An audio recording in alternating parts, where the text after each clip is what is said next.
it's very much hidden. Some of the, like Fort Congaree doesn't exist anymore, at least not in its physical form. It's all archaeological remains underground. So you can't go to the park and see the Fort Congaree, but it is there. And the landscape is a big part of why human settlement happened into areas that are both the 12,000-year history park and down in Congaree National Park. We didn't have the same types of human settlements as they would have had in the area of the Timberman Trail and Cayce, mainly because we're on opposite sides of the river, and the side of the river that has that's Lexington County, that is Cayce, going down into Calhoun County, geologically very different from what we have in Congaree. I'll call it the south side of the river, is much higher in elevation than the area right next to the river on the north side. So the Congaree floodplain, where Congaree National Park, it's about 4 miles wide in many places. It is a very wide floodplain. It's very extensive, and that goes all the way from the confluence with the Watery River all the way up to Columbia itself. You don't start getting higher elevations until you get to the city of Columbia. And even just outside of Columbia, there is still a fairly wide floodplain. If you've driven along I-77, going north or southbound, right before you cross the river or right after you cross the river, you have that, on the Richland County side, you have that really wide area where the water treatment plant is, that when you get a pretty big flood, it fills in. It is underwater. And that's really the start of that widening of the floodplain until you get down to the confluence with the Watery. And it would have been that way down past that as well. You don't see that as well today because Lake Marion was created in the mid 20th century. So that whole area has really, it's now a big lake. But the reason it's a lake of such size is because the floodplain there is fairly extensive. But you get to the north side, the south side in Lexington and Calhoun counties, and the geology changes dramatically.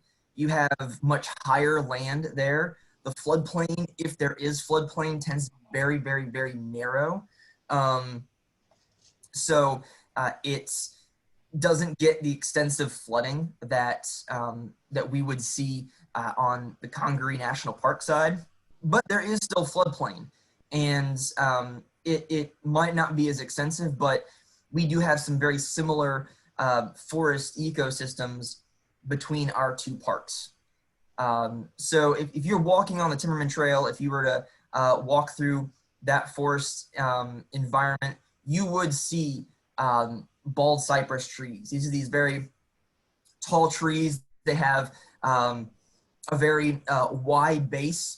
The base kind of swells out as you get down to the bottom of the tree. We call that buttressing. It's actually an adaptation that those trees have made to living in an ecosystem that is underwater a good deal of the time. The soil is more saturated and therefore unstable. And so those trees have adapted to making a way to stand even when the soil becomes hard to stand in. They also have these very unique root structures called knees, where it looks like a stalagmite in a cave, but it's actually just a part of the root system that's actually coming up out of the ground. And scientists are still trying to figure out exactly why those trees have done that. I actually might be able to pull a picture up. So John, I might have you switch me over here for a second. So actually I need to look something up real quick. Realize I didn't have one of my drives hooked up, but it's a very unique type of adaptation that these trees have made to figuring out how to survive in a wet, saturated environment. So you see those both in the Timmerman Trail, 12,000 History Park, and you see them at Congaree National Park. Now, the trees you would see at Timmerman Trail, they are going to be a lot younger. They are not going to be the same age as the trees, as some of the trees you would find at Congaree National Park, because the area around the 12,000 History Park has a much more extensive history of human habitation, especially in the 18th, 19th, and 20th centuries. So the forest you see there is greatly different than the one down at Congaree National Park. John, had you popped me over to share? Yes, you're the host. Okay. So I'm gonna bring a picture up real quick so you can kind of see what some of those cypress trees look like. Got a good one right here of one of our older ones. I just got to get out to it.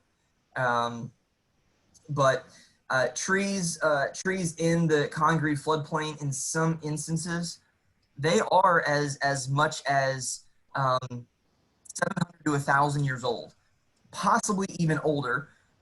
But it's difficult to get an exactly accurate date of a tree when you don't core it. So you can see right here, this is one of the bottoms of one of our cypress trees. This tree is well over 130 feet tall. So you have to be really far back to try and get the whole tree. And with a forest canopy, it'd be almost impossible with this tree. But this is actually the state champion bald cypress tree. This is the bottom of that state champion bald cypress. And you can see it's a big tree. This tree has a circumference of 26 feet all the way around. And you can see those knee structures all the way around the bottom. So those knees, scientists are still trying to, get an exact determination of what they do. Some think that it might have to do with what we call oxygenation. So at one point, scientists thought they might be about, breathing, acting like a snorkel. Just like if we were out, snorkeling in the ocean, we're not necessarily diving all the way down. We're kind of keeping our head right near the surface, and we have a little tube popping up so we can still breathe and keep our head underwater to see all the cool stuff underneath. But if you remember your high school biology classes, trees don't breathe through their roots. Trees breathe, they do respiration through their leaves. So they're bringing in carbon dioxide and exhaling oxygen. But trees still do need oxygen, and especially their roots. And in a floodplain environment, the soil has very little oxygen in it. It's especially when it's flooded, it's anoxic. There's almost none in there. So some scientists think that these trees have adapted to putting their roots above ground so they can be exposed to oxygen and get oxygen down into their root systems when there isn't any in the soil. There's also the theory that they're about stability. That one does seem to be very much part of the case. That one doesn't have too many people who argue against it. But the other reason, oxygenation, respiration, still kind of gets debated here and there, but respiration has pretty much been thrown out the door, but oxygenation they're still working on it to prove it. But these trees, because they're so well adapted to this environment, they survive. And cypress trees are a very well adapted tree to an environment that has a lot of water in it, so they don't rot as easily as other trees that get exposed to water constantly might. They're also insect resistant. Most of this happens once these trees reach about 200 years old. So they're very unique trees.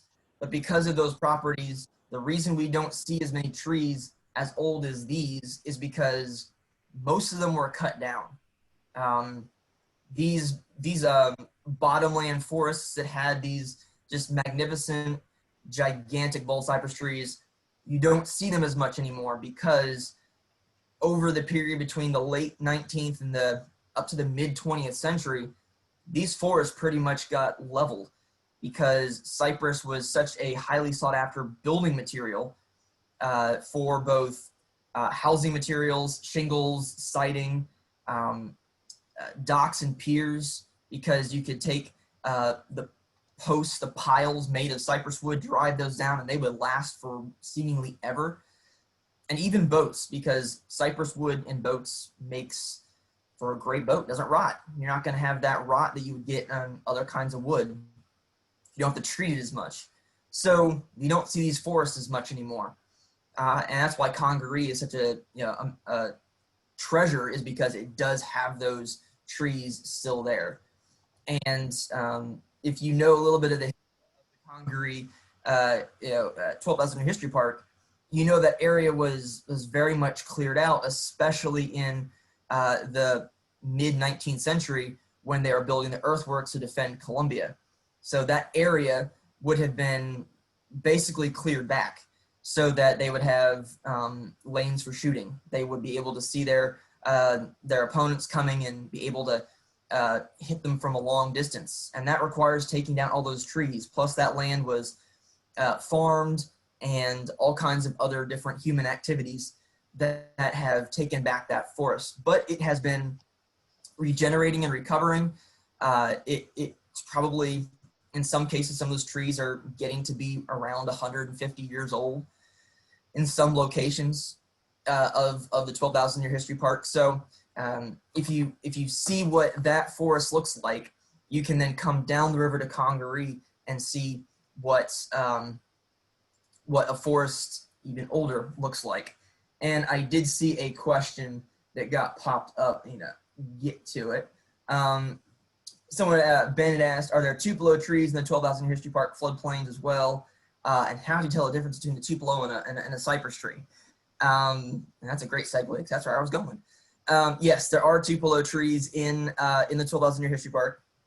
They are also a very common floodplain tree because they are also very well adapted to living in that environment. They also have that big flared buttress base like a bald cypress tree does. The bald cypress tree, though, you can see here has kind of this, I call it a ridged bell. So it has these kind of ridged lines going down the base of it. And a Tupelo tree doesn't typically have that. It typically has a smooth bell.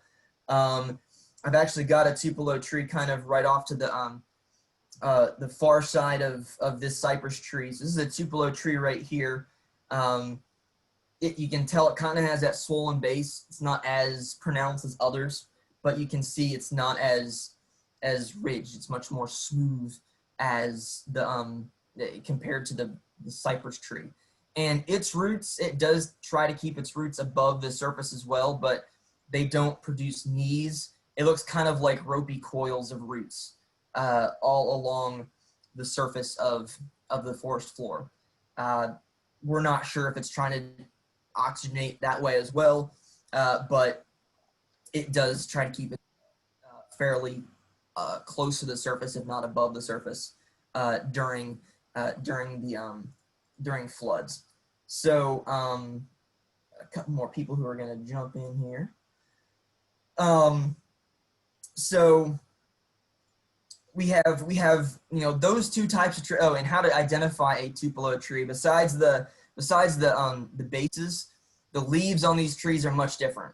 The bald cypress tree is actually a deciduous conifer, so it is related to both.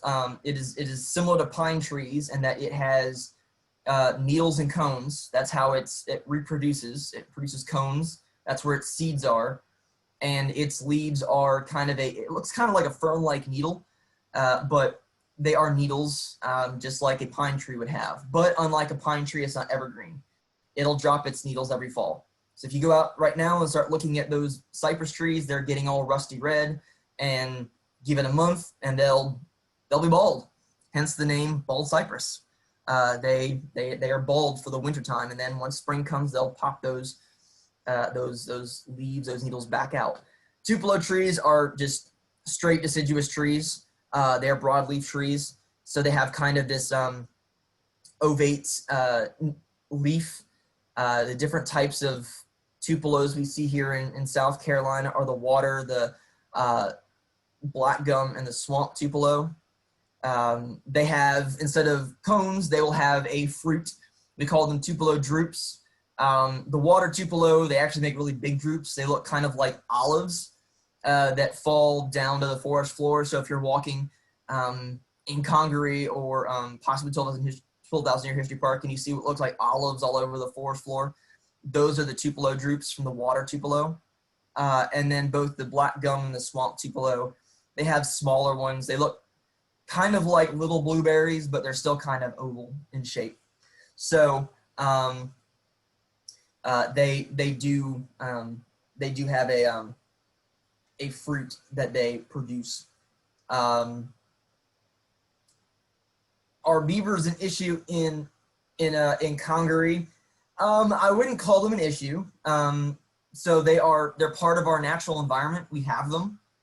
They create dams and they do take down trees, but it's not to the point where they're destroying a forest ecosystem for us. They're there, and they are doing what they do. Beavers do create environment and habitat for other animals. So whereas they can be destructive in some places, in Congaree they're perfectly natural, and we don't see them creating a major issue for us. But if you go down Cedar Creek or walk on some of the trails that go by waterways, you'll see evidence of where they've been at work. Not just those two types of trees, but Congaree has over 80 different species of trees. We are a very diverse environment when it comes to tree species. And the 12,000 Year History Park, that landscape probably would have had many of those similar types of trees. The upland areas probably would have seen both loblolly and longleaf pine. You would have seen some of the larger oak species like cherrybark and shumard.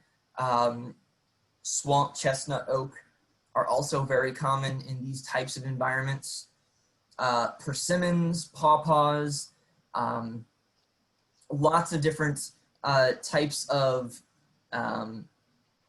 holly trees. So we have both deciduous holly, what we call possum haw, American holly.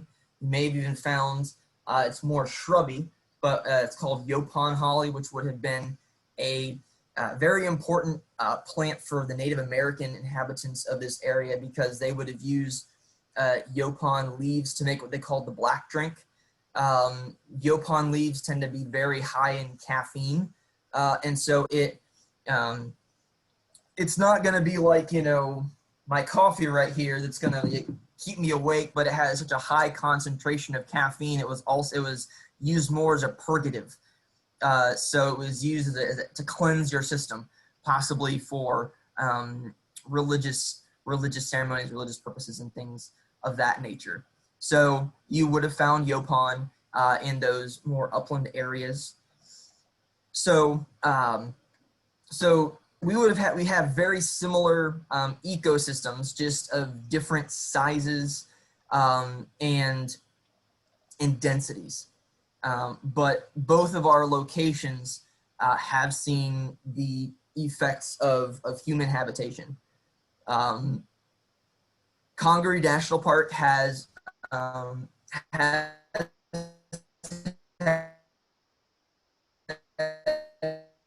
people living in it, hundreds and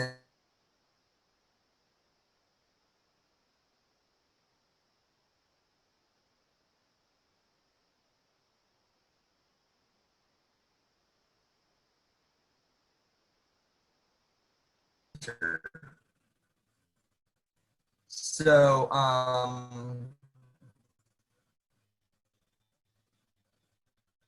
bring up another picture here for a second.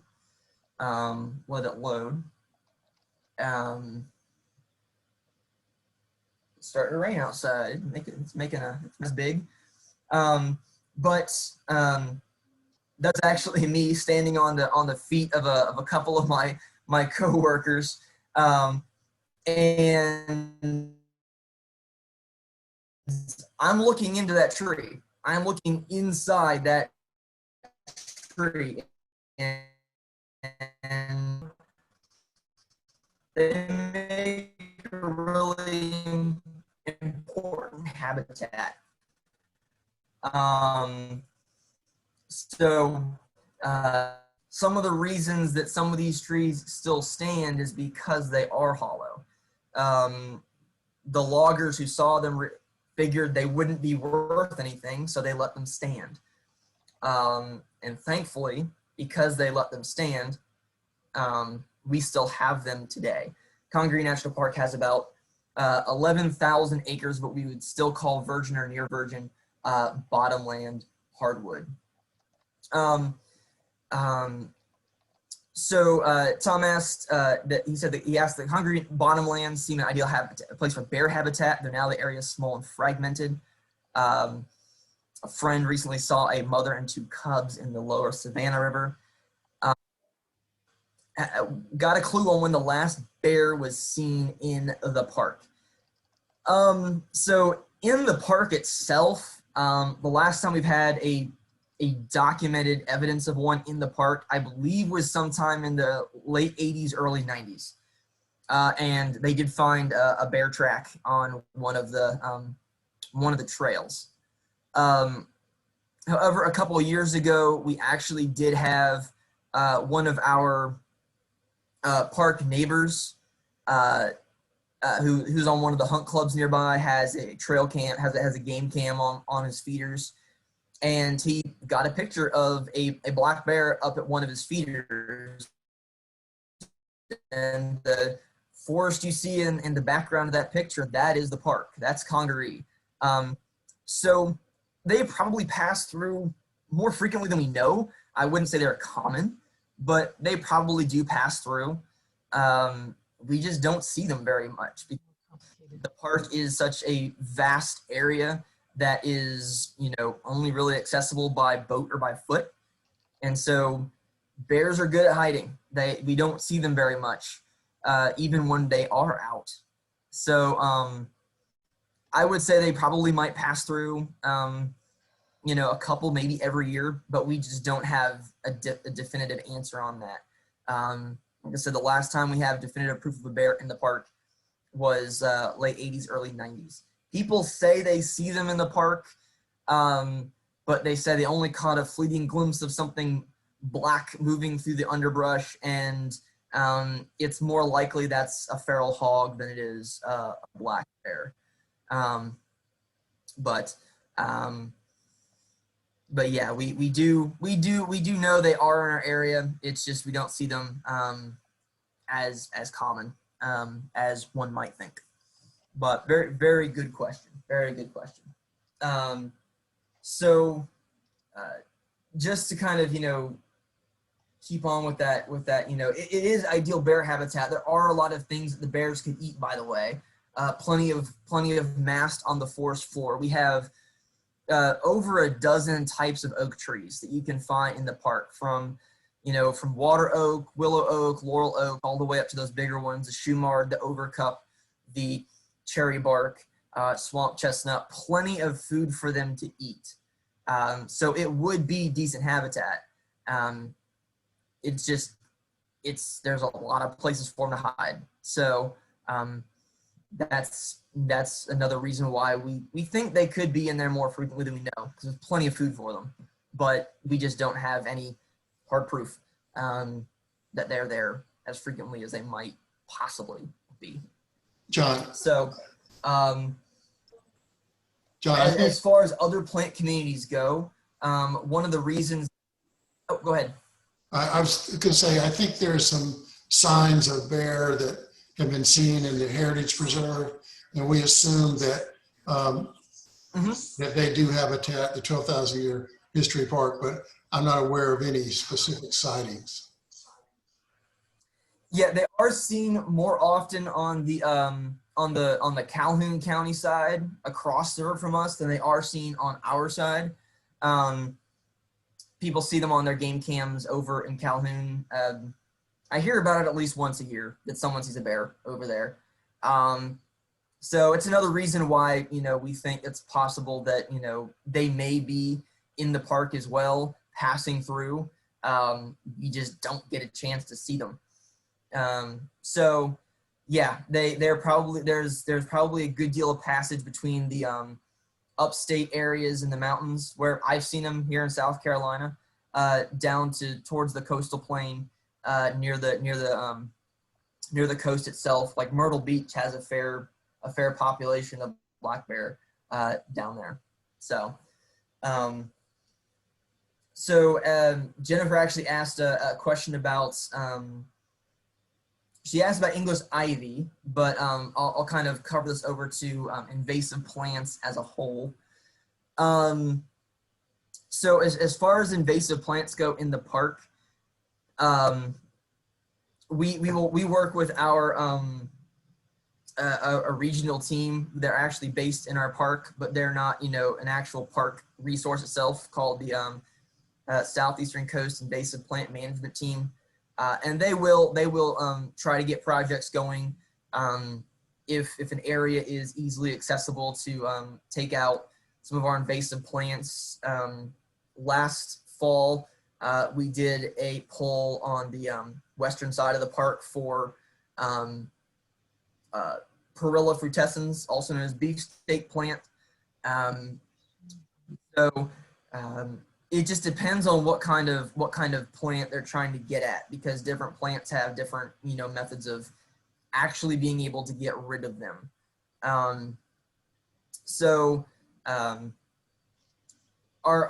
That team does try to do some stuff this year. We just weren't able to do anything really, just because volunteer projects were much more curtailed, because typically these projects bring a lot of people in, and we don't want to have a lot of people near each other, just because of COVID concerns. But I'm sure in the future we will be trying to do some more invasive plant polls here and there. But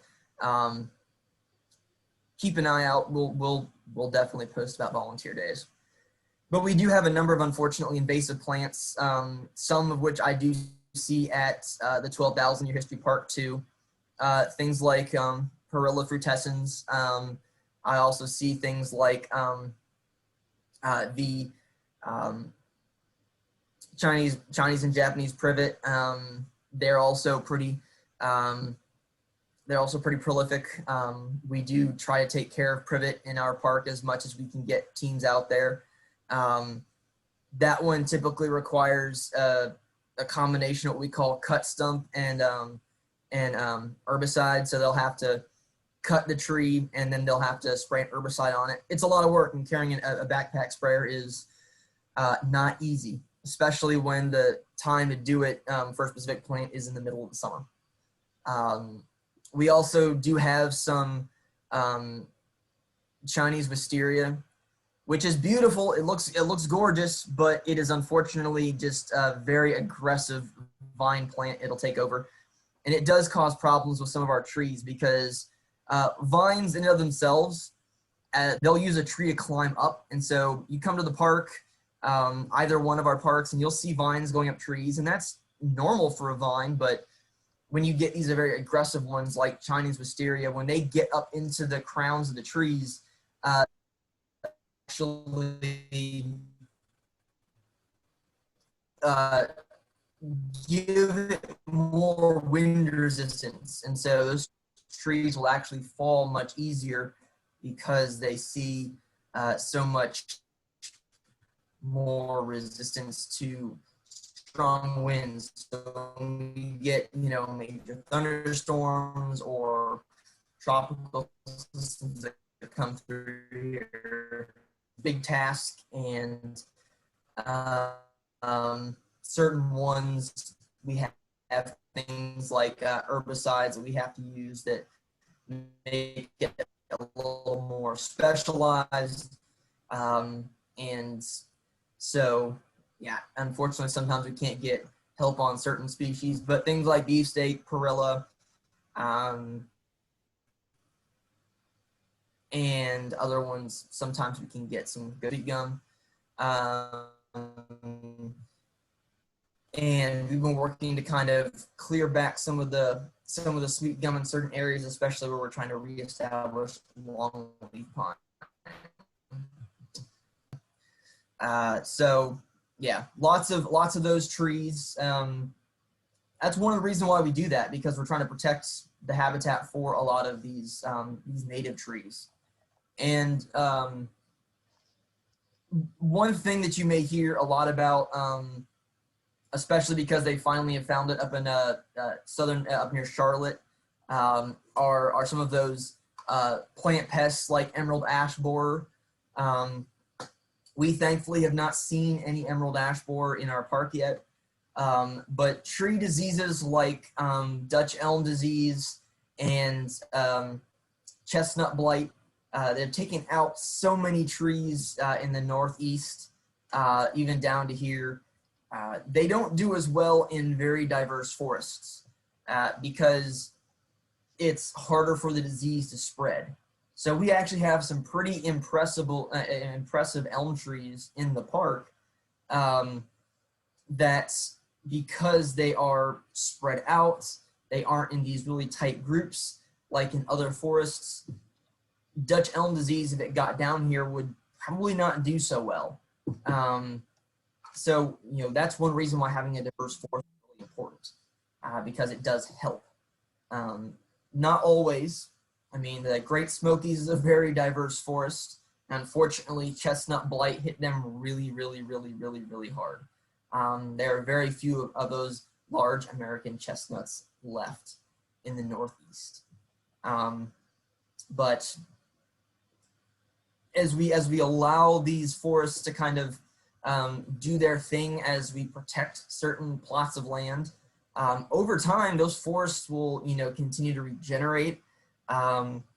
When we allow certain natural processes to take place, like we do prescribed fire in our park, it can be a little harder to do prescribed fire at a place like the 12,000-year history park, because it's so very close to populated areas. But when you have those natural processes that are allowed to take place, it allows these forests to regenerate and actually be able to become the really impressive old growth forests eventually that we used to see here in South Carolina. So I'll open it up for any questions. We're at 11:40. If anybody has any other questions, feel free to, you can pop yourself off mute too if you would like to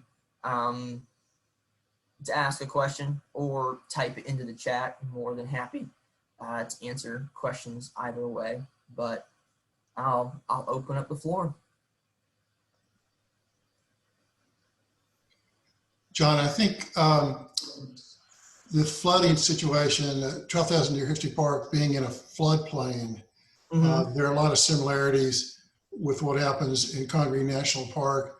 And we know from the biggest, probably its most severe recent flood in 2015, a lot of, it's very, very easy to imagine that environment during most of its history being flooded several times. So I think the past similarities to the national park probably were a little more pronounced, but like you say, you can go in there and see some of the low areas where these cypresses exist, and that environment encouraged similar kinds of wildlife that were in the national park. Right, and the geology of our area, if you were to, step back in time 12,000 years ago, it would have looked a lot different because the river was not necessarily in the same place that it is now. You know, the 12,000 Year History Park is below the fall line, and it is so it probably has seen some change over time.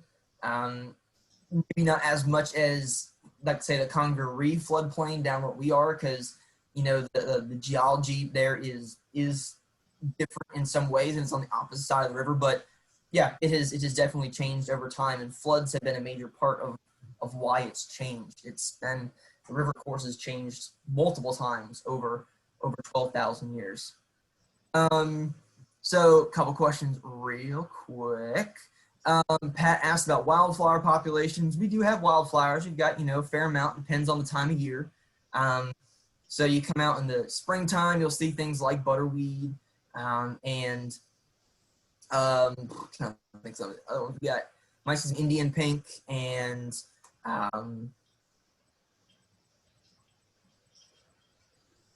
milkweed tends to be more of a fall plant. So does the cardinal flower. Also, some of our nodding ladies, tresses, orchids. So we have some nice wild flowers that we'll spot in there. So just depends on the time of the year that you get to come out and spot them, but they are there. One of the most beautiful ones we do have right on the margins is our Adamasco Lilies. They are out there. They're absolutely gorgeous. And also some of our we do have azaleas that we'll see also in the springtime. So some flowering bushes and everything. And I believe that, Tom, the first invasive plant I mentioned was Perilla frutescens, also known as beefsteak plant. And it is, you also hear it called Japanese basil. You can cook with it. You can eat it. The reason it's called beefsteak is because it kills cows. If cattle eat it, it'll cause them to get very sick. So Jennifer asked, tegus. We have not seen tegus in the park. We know they're in the area, but they aren't something we have seen yet. Obviously, now that they've been spotted, you know, we do keep an eye out now if we see something. But as of right now, we haven't seen any tegus. Spotted lanternflies, that's actually not one that Stacy. I'm sorry, Stacy.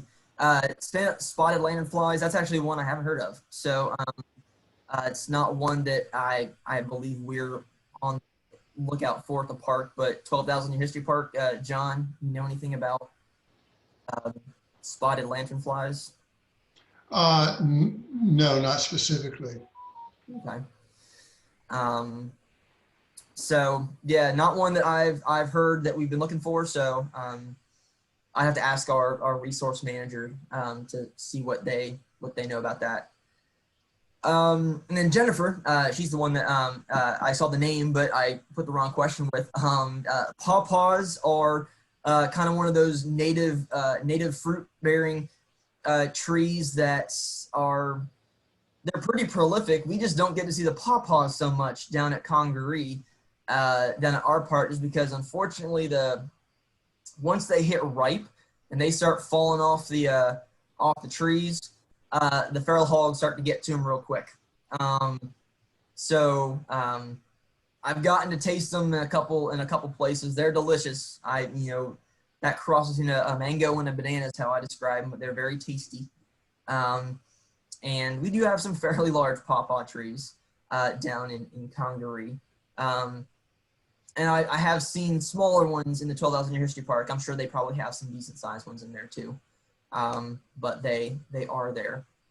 And geckos, yeah, I have heard that we're getting geckos here in our area now. So haven't seen any at the park yet. But if they're in the Sand Hills area, I'm sure they'll probably start making their way down towards the park as well.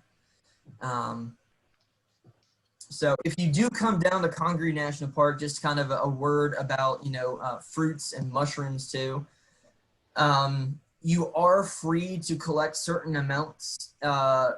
Typically, it's up to a quart of, I think, either one of them a day. So pawpaws, black raspberries, mushrooms. However, the one stipulation is you have to eat them in the park, so you can't take them home with you.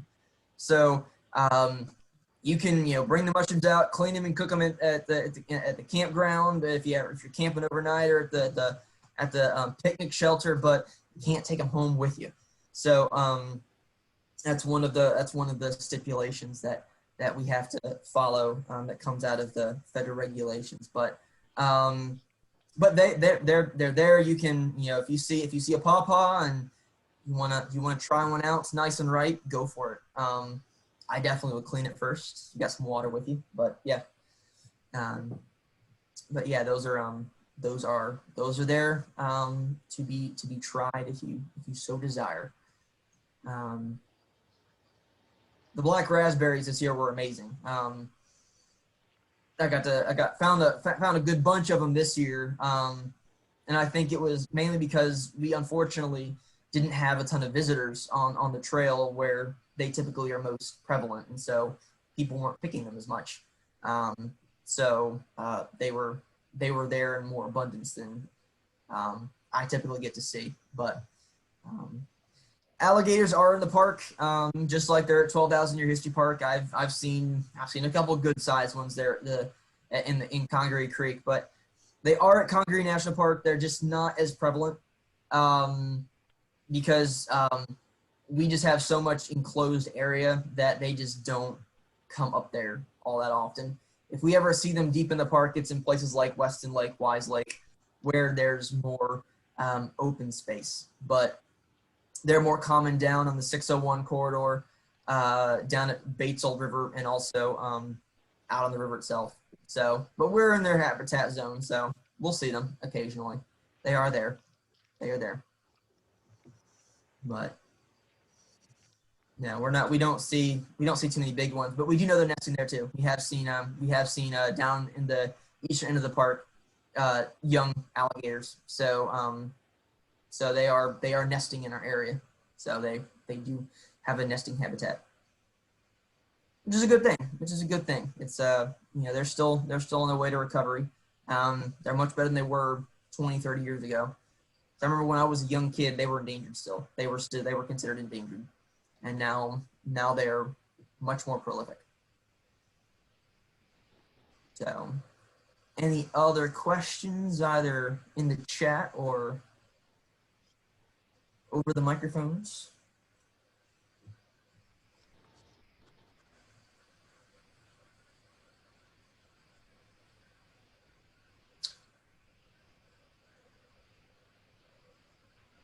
All right. Well, thank everyone for thank you all for coming out, joining us virtually, and hopefully we'll get to see you. Oh, go ahead, John. Switch the hosting over to me if you want. Oh, sure thing. Let me see. Remember how I did that.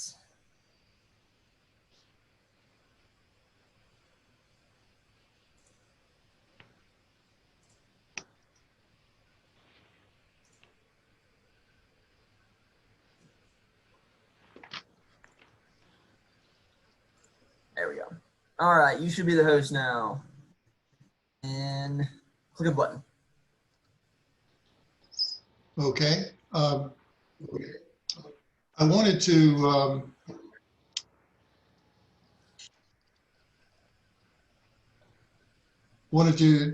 say that we are going to be talking about other landscape features in some of our programs coming up.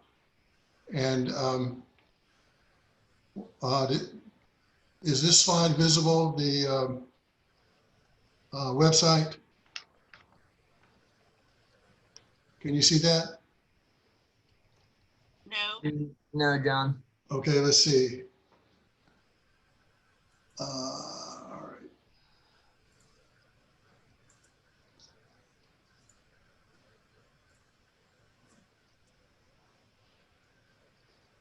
Yes. How about now? Yes. Okay. I wanted to say that we are going to be talking about landscape. Of course, you can't separate cultural and natural history. They are intertwined, and that's why we want to not shortchange discussions of nature. If you stay tuned on our website, we have posted our upcoming programs. On December 3rd, we're going to be talking about the origins and history of Congaree Indians.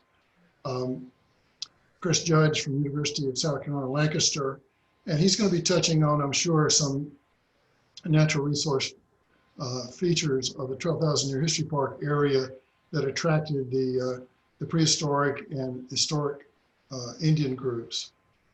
And then on the 10th, on the 8th of December, we'll be talking about Fort Congaree establishment in 1718 and some of the environmental conditions that helped to set that up, some of the natural features of the landscape.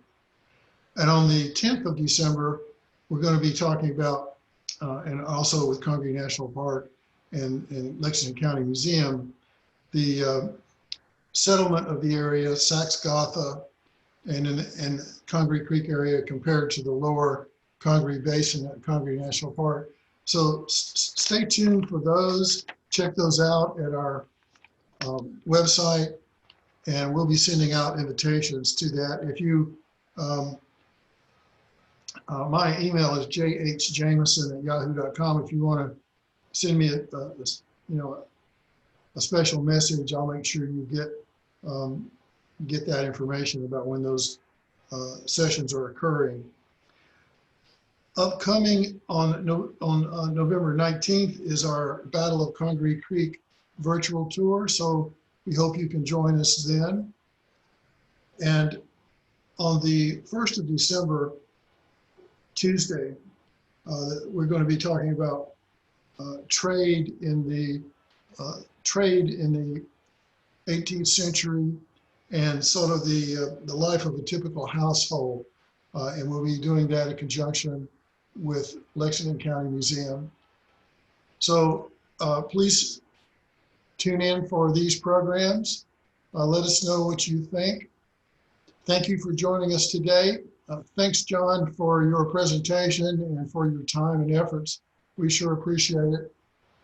Congaree National Park is probably our most important partner in addition to some of the cultural museums in the Columbia area. So thank you, John, and I hope we'll see you later on some of these programs that I've mentioned. Yeah, thanks for having me, everyone. And Does anyone have any questions for me or anyone else?